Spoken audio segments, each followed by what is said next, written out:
Anda telah mengunduh podcast yang dipaparkan oleh Pendeta Dr. Erastus Sabdono ini dari truth.id/voice. Selamat mendengarkan podcast ini. Shalom Bapak Ibu dan saudara-saudara yang terkasih di dalam Tuhan. Kebenaran pada saat ini berjudul dua realita. Mempelajari apa yang dinyatakan di dalam Mazmur 73, kita dapati adanya dua realitas kehidupan. Yang pertama, bagaimanapun kita tidak dapat menghindari kesulitan hidup yang juga dialami oleh manusia lain pada umumnya. Karenanya, kita jangan mencoba meminta dispensasi dari Tuhan agar tidak mengalami kesulitan-kesulitan hidup yang dialami oleh manusia lain juga. Orang benar seringkali jalannya dibuat sulit oleh Tuhan supaya selem atau rupanya tidak dipandang hina. Ditunjukkan kepada kita, bagi orang yang tidak berurusan dengan Allah, hidupnya seperti mimpi. Realita yang dihadapinya adalah kegelapan abadi, di mana ketika ia meninggal, ia lenyap ke dalam tempat gelap selamanya. Orang sering berpikir, bangsa Israel itu istimewa, maka kita sebagai orang Kristen, Israel rohani juga istimewa. Namun harus diingat, orang Israel sendiri juga hidupnya terseok-seok. Bangsa Israel hanya menempati tanah leluhurnya antara 700 sampai 900 tahun. Dan selama ribuan tahun mereka dibuang. Di negeri di mana mereka menetap pun teraniaya.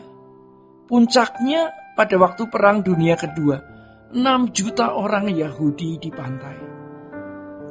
Kepada orang-orang yang mengasihinya, Allah sering menunjukkan kasih-Nya dengan membawa orang itu kepada keadaan yang sangat tidak menyenangkan, bahkan menyakitkan. Orang Kristen abad mula-mula, termasuk murid-murid Tuhan Yesus, betapa Tuhan Yesus sayang kepada mereka justru hidup dalam penderitaan yang luar biasa. Pasca kenaikan Tuhan Yesus ke surga terjadi aniaya. Yakobus dipenggal kepalanya. Petrus akhirnya mati disalib dengan kepala di bawah. Thomas mati di belanga panas. Tetapi penderitaan itu justru mempersiapkan mereka untuk memperoleh kemuliaan kekal. Hari ini kita juga mengalami penderitaan yang sama, tapi dalam bentuk yang berbeda. Bukan penderitaan fisik, melainkan penderitaan batin. Ketika kita menjaga kesucian, kita malah diserang, difitnah, dan dikhianati. Yang kedua, di dalam pergumulan hidup yang kita alami, Tuhan membawa kita ke jalan-jalannya yang mempersiapkan kita masuk kerajaannya. Kita harus percaya ada kehadiran Allah dalam kehidupan, yang melalui segala peristiwa yang kita alami, kita diproses, dibentuk, digarap, didandani, dipercantik Allah untuk menjadi anak-anak Allah yang layak menjadi anggota keluarga kerajaan surga. Keadaan-keadaan sulit yang kita alami dan bisa kita hayati, akan membuat kita bisa menghayati penderitaan orang lain. Membuat kita merindukan dunia yang akan datang, serta mendorong kita mengajak orang-orang untuk ke sana. Oleh sebab itu kita tidak perlu mempermasalahkan apakah yang kita alami itu menyenangkan atau tidak, menguntungkan atau tidak dari kacamata manusia. Tetapi perkarakan ini, apakah kita menjadi indah di mata Tuhan? Keadaan yang dipandang tidak menyenangkan atau dinilai sial atau buruk bisa merupakan berkat. Dalam bahasa Ibrani kata berkat adalah berakah, yang artinya juga the power of life, kuasa hidup. Kuasa hidup bagi kita adalah bagaimana mencapai kesucian Tuhan dan layak menjadi anggota keluarga kerajaan. Saudara-saudara, itulah sebabnya selama hidup kita harus mengalami penggarapan. Ya, karena itulah harta abadi seseorang. Tuhan Yesus berkata, apa gunanya seseorang memperoleh segenap dunia kalau jiwanya binasa?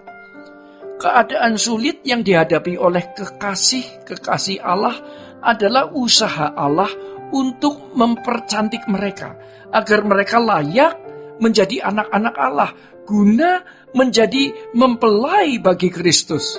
Tidak masalah, di bumi ini kita tidak dihargai. Tidak masalah, di bumi ini kita diremehkan, dihina, dicemooh, dan tidak terpandang. Akan tetapi dalam kerajaan surga kita menjadi orang yang keadaannya dimuliakan dalam pandangan Allah.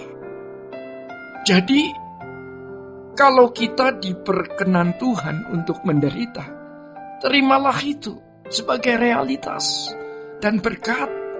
Jangan memandang dari perspektif yang salah. Ya. Saudara-saudara, keadaan yang sulit bisa menjadi seperti ombak yang menggiring kita ke pantai kehidupan. Dan di pantai itu adalah Tuhan, ya. Dan pantai itu adalah Tuhan. Itulah cara Tuhan membela kita. Ini adalah orang yang hidup dalam kawasan ilahi, di mana mereka akan terus memiliki kehidupan di hadirat Allah. Yang diingininya hanya Tuhan, ya. Sebagaimana yang dikatakan pemazmur, selain Engkau, tidak ada yang kuingini di bumi. Sejak di bumi ia sudah tidak mengingini apapun. Hal ini bisa kita buktikan pada saat seseorang menghadapi maut.